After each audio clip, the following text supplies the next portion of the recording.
Hi guys, welcome back to my channel. ரொம்ப நாளைக்கு அப்புறம் வீடியோ போடுறேன்.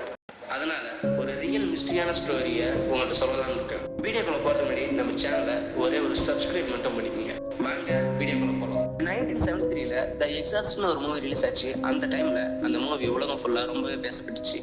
அந்த மூவி நீங்கள் பார்த்துட்டீங்கன்னா 2005ல ரிலீஸ் ஆன த எக்ஸாசிஸ்டம் ஆஃப் எமிலி ரோஸ் இந்த மூவியை பார்த்துருப்பீங்க.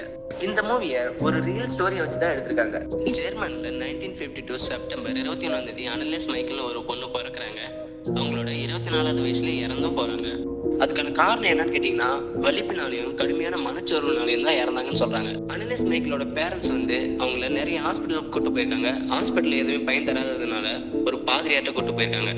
பாதிரியார்னா வேற யாரும் இல்லை, சர்ச்சில் இருக்க ஃபாதர் தான் பாதிரியார்னு சொல்லுவாங்க. அந்த பாதிரியாரும் அனலிஸ் மைக்கேலுக்கு 67 தடவை எக்ஸாசிசம் பண்ணியிருக்காரு. எக்ஸாசிசம் என்ன அப்படின்னு கேட்டிங்கன்னா, பேய் ஓட்டுற முறையை தான் எக்ஸாசிசம்னு சொல்லுவாங்க. 67 தடவை எக்ஸாசிசம் பண்ணியும் அனலிஸ் மைக்கேலை காப்பாற்ற முடியல. 1976 ஜூன் 1 அனலிஸ் மைக்கேல் இறந்தும் போகிறாங்க. அனலிஸ் மைக்கேல் இறந்ததுக்கு கோர்ட்டில் அவங்களோட பேரண்ட்ஸ் வச்சிருந்த முட்டாள்தனமான நம்பிக்கையினாலையும் 2 பாதிரியார்களோட கவனக்குறைவினாலையும் தான் கேஸை ஃபைல் பண்ணி அவங்களுக்கு தண்டனையை வழங்கப்பட்டுச்சு. இந்த ஸ்டோரியை தான் 2005ல த எக்ஸாசிசம் ஆஃப் எமிலி ரோஸ்னு ஒரு மூவியே எடுத்திருக்காங்க.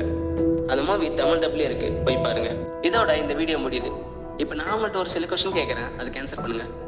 அனலிஸ் மைக்கேலை ஹாஸ்பிட்டலே வச்சிருந்தா காப்பாற்றிருக்கலாமா, இல்லைனா அனலிஸ் மைக்கேலோட பேரண்ட்ஸ் பண்ணது சரிதானா?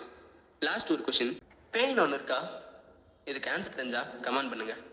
மறக்காம நம்ம சேனலை சப்ஸ்கிரைப் பண்ணுங்க.